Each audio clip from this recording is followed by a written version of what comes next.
Ya, selamat datang di mata kuliah pemrograman sistem.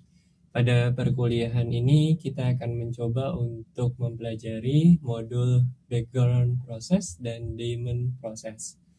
Jadi seperti sudah pernah disinggung sebelumnya, ya, ada beberapa proses yang bisa kita simulasikan dia untuk berjalan di background. Ya, biasanya kita memerlukan ini untuk proses yang memang berjalannya cukup panjang, artinya long life proses, mulai dari komputer tersebut on hingga komputer tersebut mati. Biasanya terdapat pada server-server. Perumpamaan kita memiliki web server yang berjalan secara 24 jam, otomatis di situ pasti ada proses yang mulai dari komputer tersebut nyala sampai komputer tersebut mati. Ya, jadi prosesnya itu long life proses. Misalnya server Scale atau server Siap, academic website. Oke, sekarang mungkin kita mulai ya pembahasan teori terlebih dahulu ya secara bagaimana cara kerja dari background proses atau daemon proses.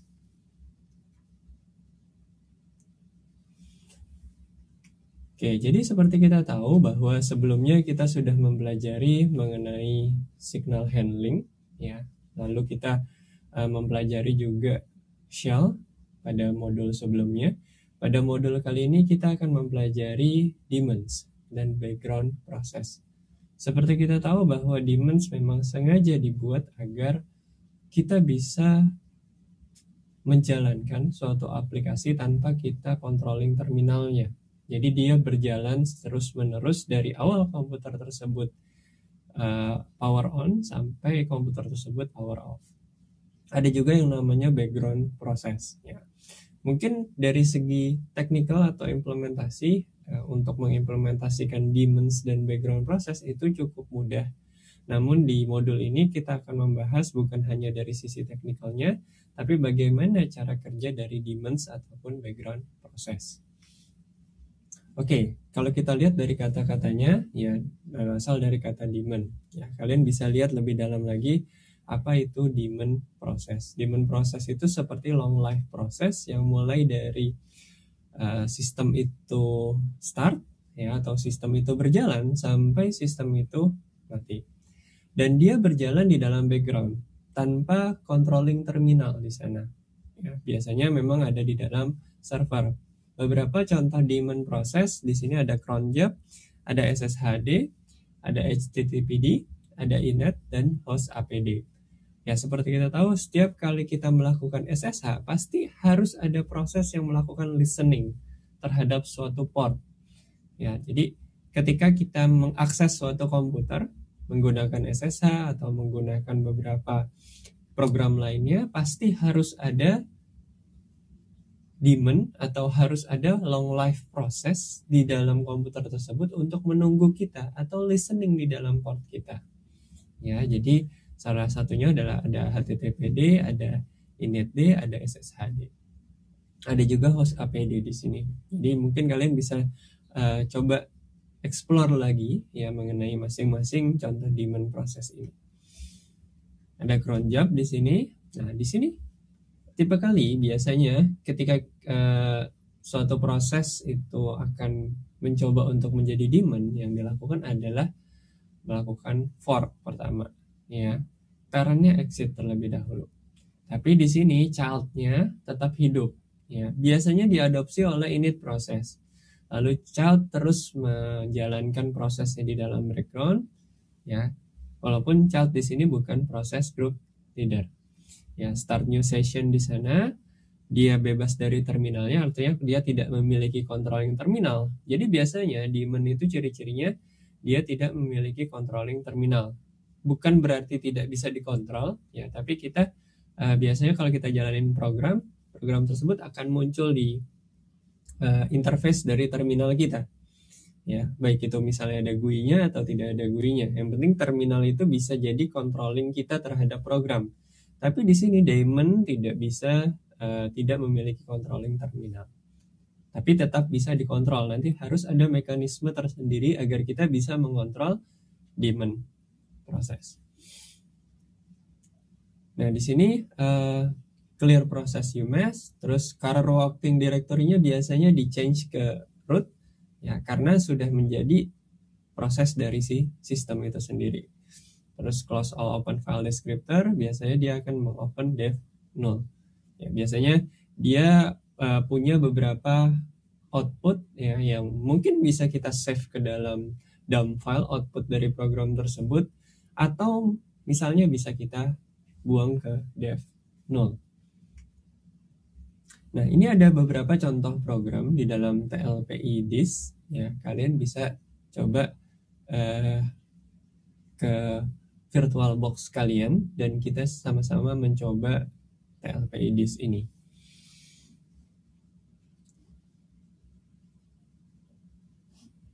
Oke, sekarang kita coba ya. Di sini saya punya 2 terminal ya. Saya ada 2 terminal di sini. Nah, saya coba tes become diamond yang ada di dalam program TLPI DIS ya. Tes become daemon. Nah, di sini kita mau lihat apakah daemon ini ya, ini adalah program yang dari source buku ya. min.ef grep tes become daemon. Di sini kita lihat programnya tetap berjalan ya, tapi berjalannya di background dia. Ya. Dia berjalan di background dengan PID 3.996.157 dengan parent PID-nya adalah 1, yaitu init ya. Jadi di sini bisa terlihat bahwa ketika kita mengeksekusi suatu daemon proses tersebut akan menginherit ke init ya. Kenapa ke init? Karena init merupakan inisialisasi proses pertama kali suatu sistem berjalan ya, dan dia sudah menjadi sebuah proses dari sistem yang akan long life proses. Kita tinggalkan, kita close, dia tetap bisa berjalan. Itu adalah salah satu contoh dari implementasi daemon proses. Implementasi praktikalnya banyak sekali, misalnya Apache Server atau Django Server ya, yang dia mungkin akan berjalan terus-menerus selama server tersebut berjalan ya. Oke, nah kita kembali lagi ke slide-nya.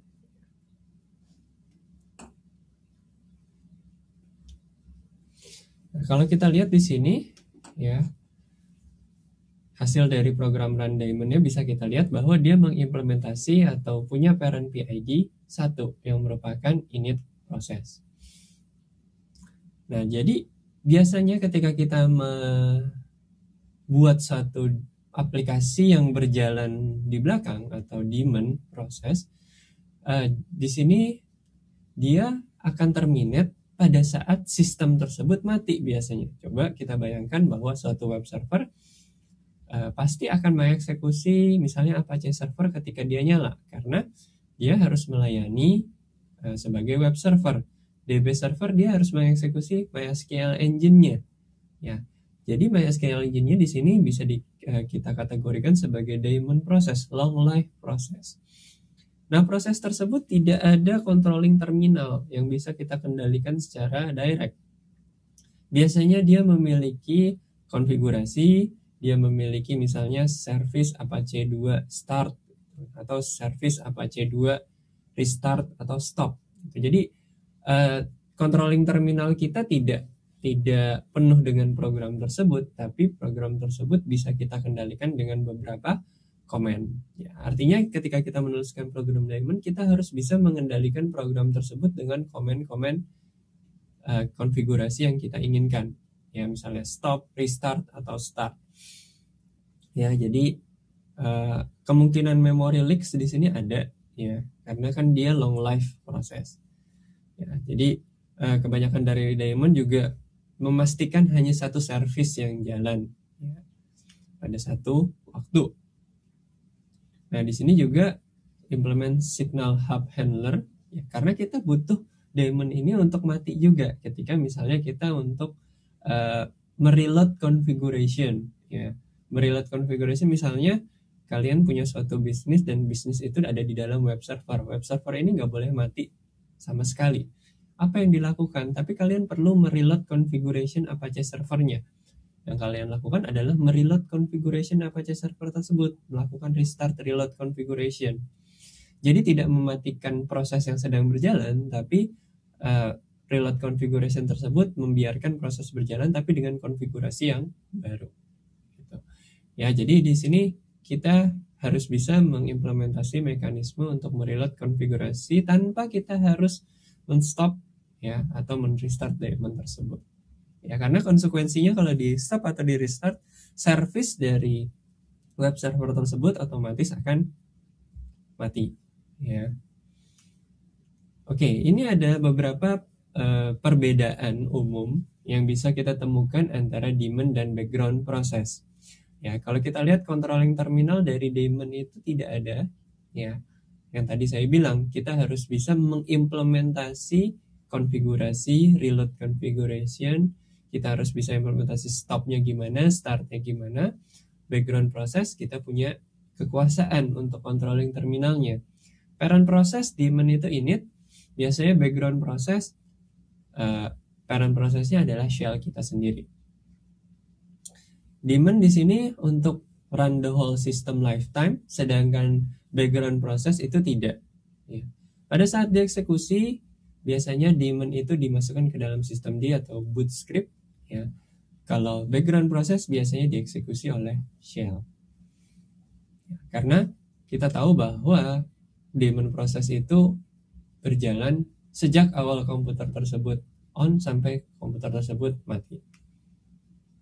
Ini ada beberapa referensi yang bisa kalian lihat mengenai background proses. Nah, kita coba di sini ada beberapa praktikal yang akan kita coba ya. Komen di dalam background. Biasanya kita pakai tanda yang namanya tanda ampersand di sini. Jadi komennya any comment di depan, ya, komennya apa saja. Bisa pokoknya beberapa proses-proses yang kalian membutuhkan proses tersebut untuk berjalan di background.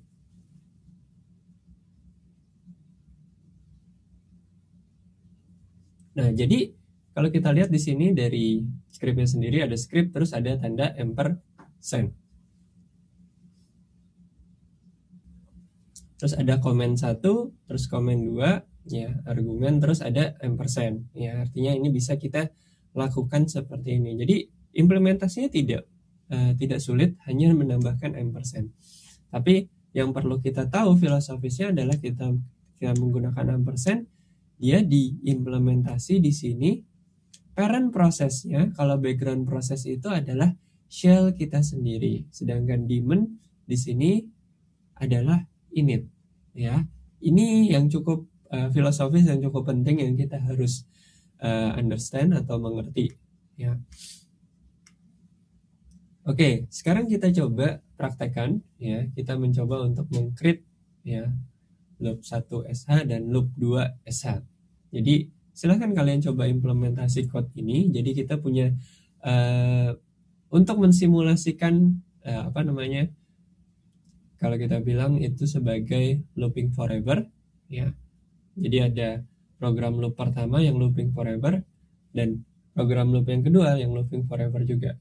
Sebenarnya ini hanya simulasi saja. Kita bisa menggunakan komen-komen lain. Misalnya kalian mencari suatu file di dalam harddisk kalian itu kan lama tuh. Nah, kalian bisa jadikan itu sebagai background proses juga. Ya, tinggal kalian rubah komennya saja. Di sini saya ingin mengsimulasikan dengan looping forever. Ya, pada konsol ini saya akan coba mendemonstrasikan source code sederhana yang berupa looping forever. Ya, kita bisa jalankan di sini. Saya sudah mempersiapkan loop 1.sh, ya. Dia melakukan printing terhadap program loop 1, ya. Lalu ada loop 2.sh yang di sini dia mencoba untuk melakukan printing program loop 2. Ya, jadi kalian bisa coba untuk program apa saja yang memungkinkan. Misalnya kalian ingin dia berjalan di background atau perjalanannya cukup lama program tersebut, kalian bisa lakukan menjadikan itu sebagai background proses. Ya, jadi kalau kita di sini kita coba untuk jalankan loop one.sh, loop one.sh sebagai background process.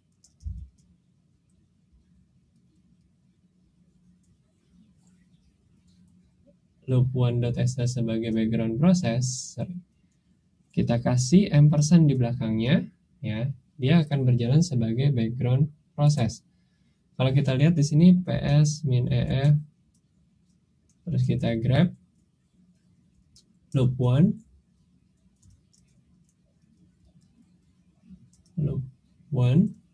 nanti dia akan mengeluarkan sebagai bin bash, ya.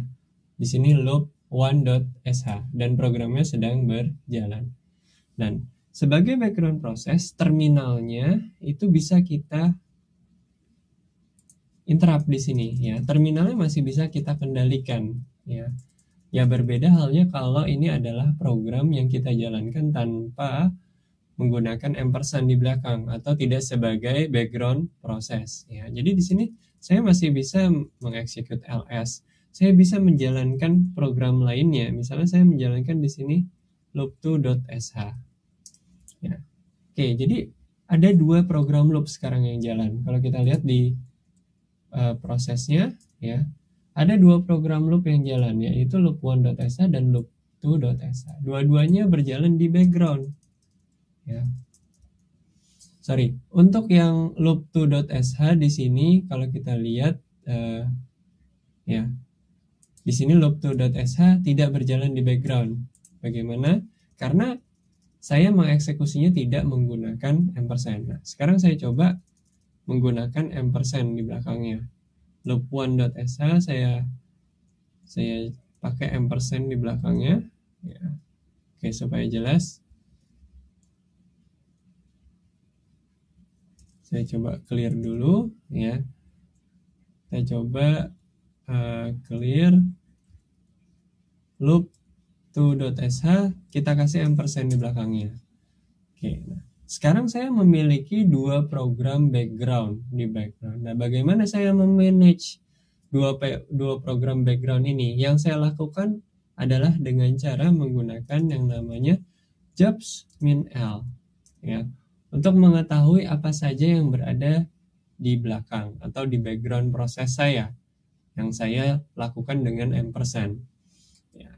Dan di sini saya masih bisa melakukan apa saja di konsol saya, walaupun program tersebut behaviornya melakukan echo setiap 5 detik. Ya, memang mungkin agak terganggu, tapi di sini konsol saya tetap masih bisa saya jalankan, ya, atau saya masih bisa melakukan pekerjaan lainnya.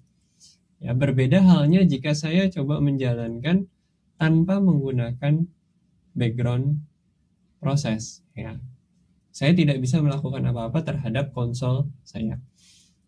Nah, bagaimana cara mengatur background proses yang ada di belakang? Saya bisa melakukan dengan jobs min l. Di sini ada jobs ID-nya yaitu 1, ya, dan 2 karena ada 2 program. Nah, saya bisa membuat yang tadinya program ini berjalan di background, saya rubah menjadi foreground atau di terminal lagi, ya. Caranya adalah fg, terus fg artinya foreground, ya, fg terus jobs ID-nya misalnya 2, ya. Lalu di sini konsolnya itu sudah dikuasai oleh program kedua karena saya mengangkat dia dari background proses jadi foreground proses. Saya tidak bisa melakukan apa-apa di konsol saya sekarang, ya, karena sudah dikuasai oleh program yang kedua.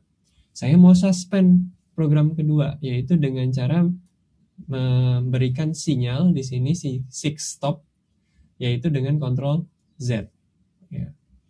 Oke, sekarang yang jalan hanya program loop 1. Bukan berarti bahwa program yang kedua itu kill atau tidak bisa berjalan lagi. Program yang kedua tetap dipertahankan PID-nya di dalam memori, ya, tapi dia suspend di sini statusnya.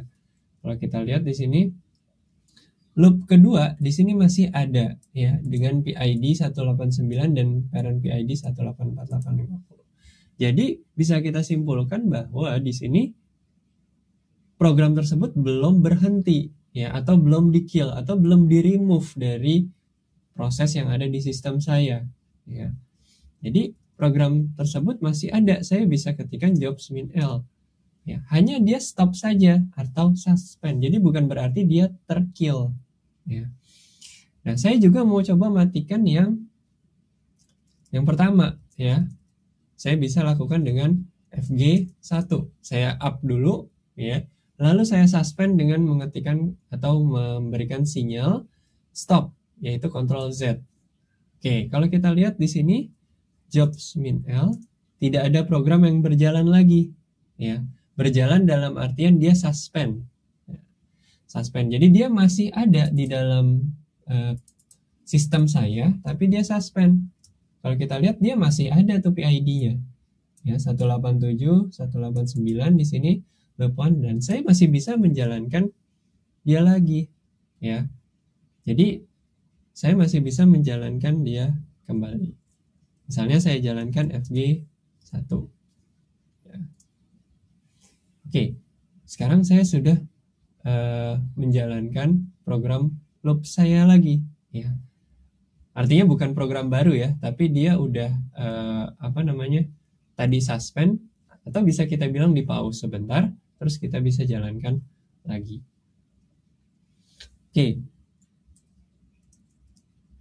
Sekarang saya coba Ctrl Z lagi, saya coba jalankan yang kedua, atau kalau mau jalanin di background BG1.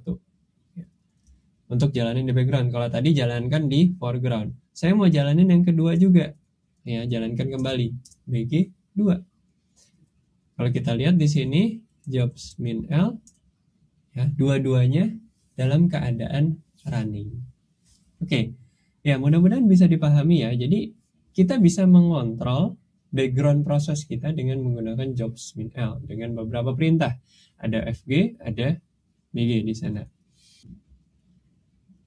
Oke, di sini saya coba untuk mengkill proses sebelumnya terlebih dahulu, ya, kill -9, kill -9, ya, dan kill -9 karena ada beberapa proses yang peninggalan dari proses-proses sebelumnya. Lalu saya akan coba, ya, initiate session baru lagi, ya, untuk membuktikan ketika kita, ya, jadi ketika kita lakukan background proses, ya, kita masuk sysproc, kita masuk daemon, lalu kita jalankan, misalnya kita jalankan loop one.sa, kita jadikan background. Nah, kalau kita lihat di sini, ya, ps min f grep loop, kita punya 196.268 PID-nya. Nah, kalau misalnya ini kita matikan terminalnya, ya, artinya misalnya usernya logout atau terminal dimatikan, apakah proses tersebut masih ada atau tidak, ya. Kalau kita lihat di sini, ya, proses tersebut sudah tidak ada, ya, seperti penjelasan sebelumnya, karena saya meng-close console, dan console itu bisa dibilang SSHD saya, dan SSHD merupakan parent dari proses loop one tadi, ya. Otomatis parentnya saya kill atau saya close, otomatis program tersebut sudah tidak ada. Ya, itulah yang menjadi dasar, ya, bagaimana suatu background proses bekerja. Di sini kalau kita kembali ke slide, kita bisa lihat bahwa pada bagian ini, ya, background proses itu parentnya adalah our shell. Kalau shellnya saya close, otomatis proses di bawahnya akan close juga, ya. Jadi itu penjelasan mengenai background proses untuk menjelaskan ini bagian penjelasan parent prosesnya. Namun halnya berbeda jika kita berinteraksi dengan daemon, ya. Ketika kita berinteraksi dengan daemon, otomatis ketika kita menjalankan program daemon, ketika kita close, dia akan diinherit oleh si init, ya. Itu perbedaannya. Oke, kalau kita lihat di sini dari loop one tadi sudah tidak ada, ya. Jadi sudah tidak prosesnya sudah tidak ada di sistem saya karena saya melakukan closing terhadap sessionnya. Oke, saya buka lagi, ya. Sekarang saya coba untuk mendemokan, ya. Kita beranjak ke daemon proses, ya. Kalau kita lihat di sini Ya, untuk melakukan kill, kalian bisa melakukan dengan tadi ya, kill -9 untuk melakukan kill. Karena ketika jadi background proses kita harus dengan explicit, entah itu pakai -15, terminate atau kill. Ya, sinyalnya harus benar-benar explicit. Oke, sekarang kalau kita coba di sini ada sebuah cara, ya ada beberapa cara sih. Jadi ada menggunakan nohub, ada menggunakan tmux, ada menggunakan screen. Ya ada beberapa cara agar kita bisa melakukan background process tapi dia beroperasi layaknya daemon, ya. Yaitu dengan menggunakan yang namanya nohub. Ya, kita bisa lihat main nohub. Artinya dia kita menjalankan suatu program yang immune terhadap hangup. Nah, jadi pada prinsipnya ketika suatu proses itu sedang berjalan dan kita meng-close terminalnya, terminal itu pada saat kita close memberikan signal hang up kepada child-nya. Otomatis child kita juga mati. Gitu. Nah, ketika kita menggunakan nohub, ya, dia immune terhadap hang up tersebut. Ya, jadi di sini dibilang nohub akan melindungi child process dari mendapatkan signal hub dari parent. Ya. Jadi dia immune terhadap signal hub dari parent, lalu dia akan menginherit atau diadopsi oleh init. Ya, jadi prinsip kerjanya seperti itu. Ya. Mengenai teknisnya sangat mudah ya, karena hanya menambahkan komen nohub di bagian depan.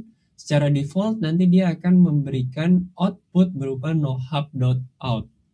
Nohub.out inilah yang nanti akan menjadi output dari program kalian, ya.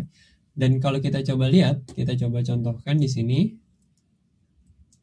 ya, kita coba jalankan ya dengan menggunakan nohub, ya. Terus kita jalankan loop one.sh, lalu kita kasih ampersand di belakangnya.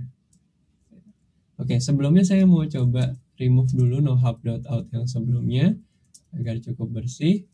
Di sini kita jalankan nohub, ya, terus jalankan programnya loop one.sh, terus kasih ampersand di belakangnya. Jadikan dia sebagai background proses. Jadi background proses yang immune terhadap hangup. Kalau kita hanya menggunakan ini saja, ya, otomatis dia hanya menjadi background proses. Ketika kita close terminalnya, dia tetap mengikuti signal hub. Tapi kalau kita tambah nohub di sini, maka dia immune terhadap hangup. Oke, dia sudah berjalan di background. Nah, outputnya di mana? Biasanya dia akan keluar echo program loop one. Oke, dia akan mengeluarkan output secara default di nohub.out, ya. Jadi kalau kita lihat di sini program loop 1, program loop 2, kalau kita buka lagi, kita update lagi, dia akan nambah secara terus-menerus sesuai dengan program kita, ya. Nah, bagaimana jika di sini saya coba menjalankan lagi di sini nohub yang saya jalankan program yang kedua, ya. Jadi dua-duanya saya jadikan background proses yang immune terhadap hangup. Nah, jadi kalau kita jalankan di sini, kita bisa lihat konsol saya cukup bersih. Kenapa? Karena semua standar output itu di redirect ke dalam yang namanya nohub.out, ya. Jadi outputnya program loop 1, program loop 1 tadi kan sebelumnya program loop 1 beberapa kali baru jalan program loop 2. Jadi outputnya secara default. Kita bisa merubah ya nohub.out jadi program jadi log lainnya, ya. Silahkan kalian bisa customisasi hal tersebut, ya. Oke, karena dua-duanya sudah masuk ke dalam nohub.out, saya coba pantau di sini ya untuk prosesnya. Kalau kita lihat di sini PS 199.690 dan 200.114. Kalau kita lihat kita coba ya.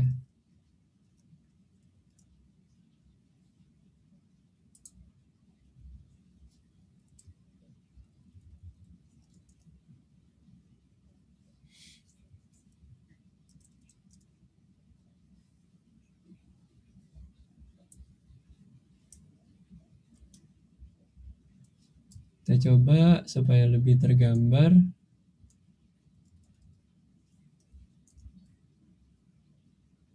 Oke, kita coba EJ.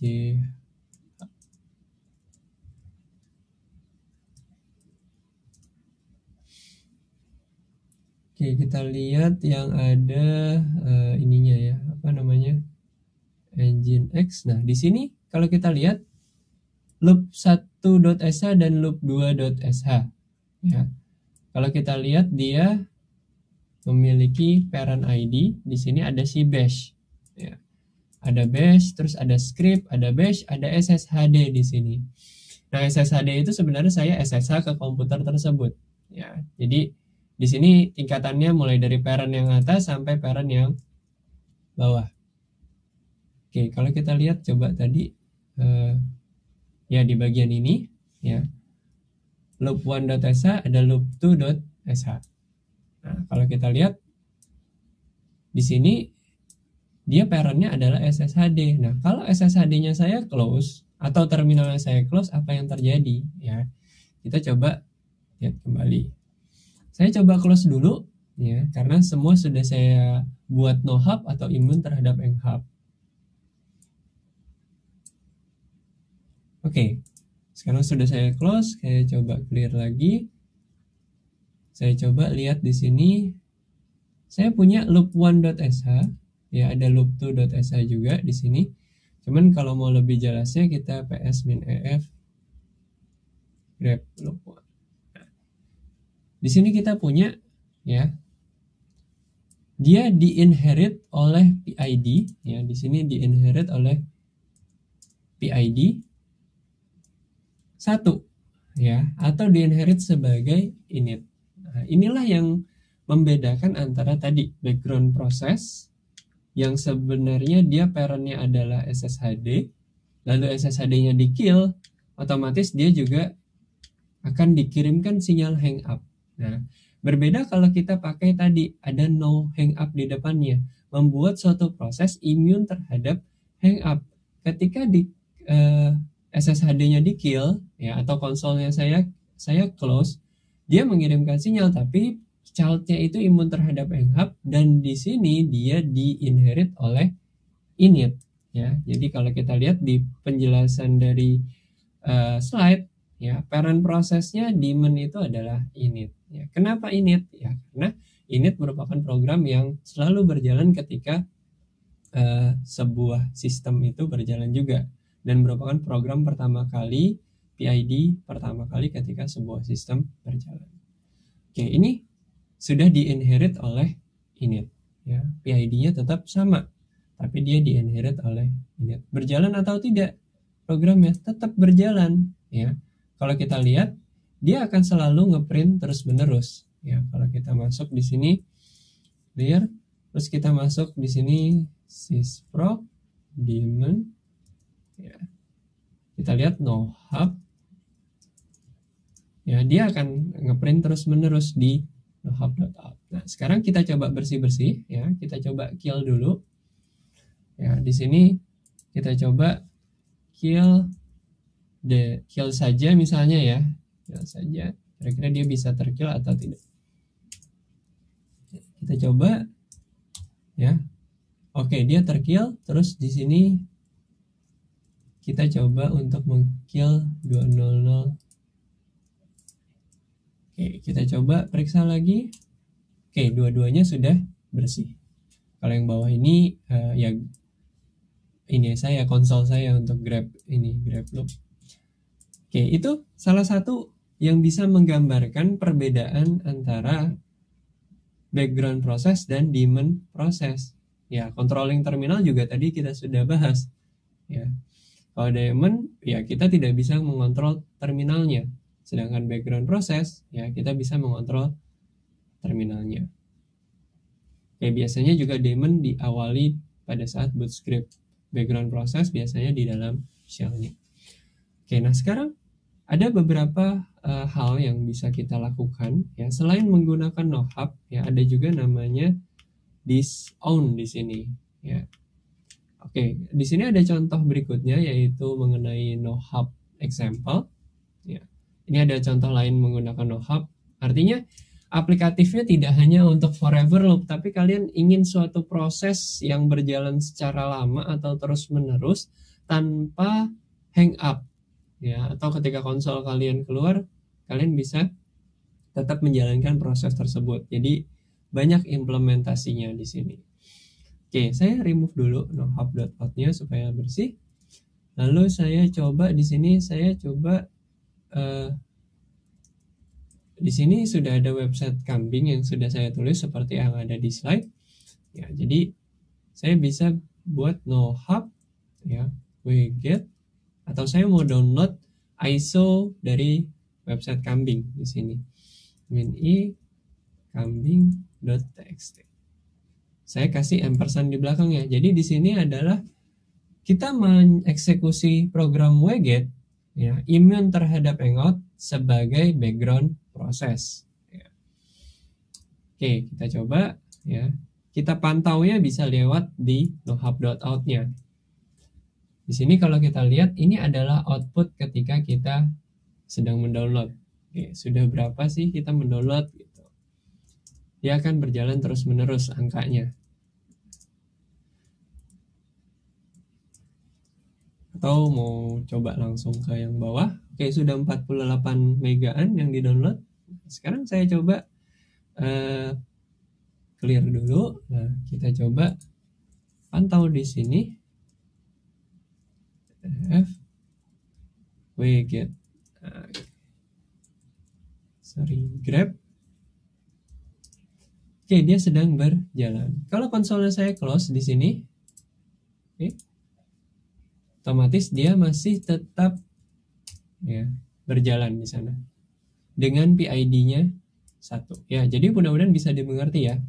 Dari sisi implementatif atau praktikalnya sangat mudah, tapi yang perlu kalian pahami tadi, dia bisa berjalan itu karena apa? Karena dia di-inherit oleh init. Kalau dia tidak di-inherit oleh init, ya, dia mengikuti hang up, otomatis dia tidak bisa berjalan. Oke, sekarang kita bersihkan lagi, ya. Tadi ps-f skill 205106. Oke, sekarang kita coba masuk untuk bersihkan nohub-nya. Proc daemon, ya, rm nohub.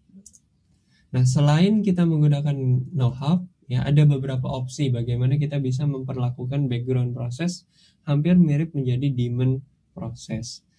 Ya, salah satunya ada menggunakan disown, ya, disown. Ada juga bagaimana kita menggunakan tmux, ya, tmux.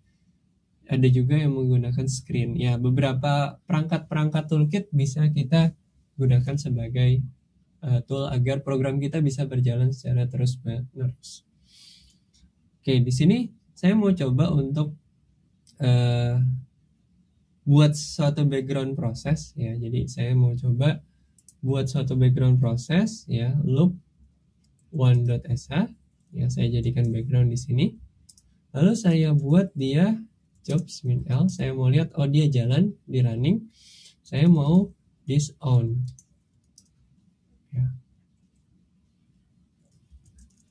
Oke, kita coba disown.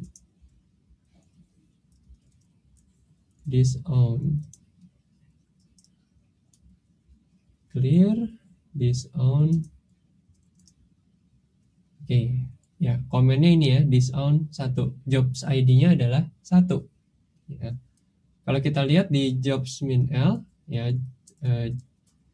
jobs min-l, dia udah nggak ada lagi di dalam background proses. Tapi kalau kita lihat di prosesnya, ya, kalau kita lihat di prosesnya di sini ps min-ef grep loop, dia masih jalan, ya. Tapi di jobs min-l dia sudah tidak ada. Saya udah membuat dia disown. Ya, dia udah tidak ada di jobs min-l, tapi di sini dia masih berjalan dengan PID 206081. Oke. Kalau kita pantau di sini, ya, dan kita coba close, program ini, ya kita coba lihat di sini dia masih berjalan, dan ini saya close konsolnya. Ya kan dia lagi jalan sebagai background nih. Saya nggak pakai no hub, hanya menggunakan di sini this on saja. Ya. Sekarang saya coba jalankan, saya coba matikan. Ya. Konsol saya di sini, kira-kira di sini masih bisa berjalan atau tidak. Oke, sekarang dia masih bisa berjalan dengan PID-nya parent PID-nya dengan 1. Ya, sebelumnya parent PID-nya adalah 206801. Karena konsolnya saya close, otomatis dia diinherit oleh 1. Jadi ada beberapa cara yang bisa digunakan agar suatu proses dapat berjalan secara terus-menerus, ya.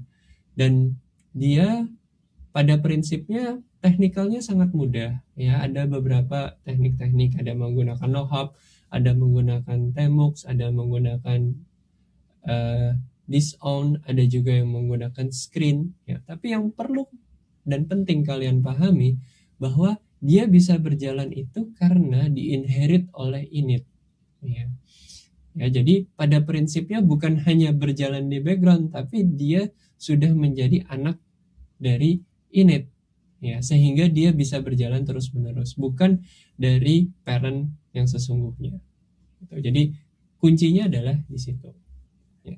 Jadi yang paling sulit di sini sebenarnya mengerti bagaimana proses background proses dan daemon proses. Ketika parentnya dimatikan, background proses itu akan ikut mati, ya.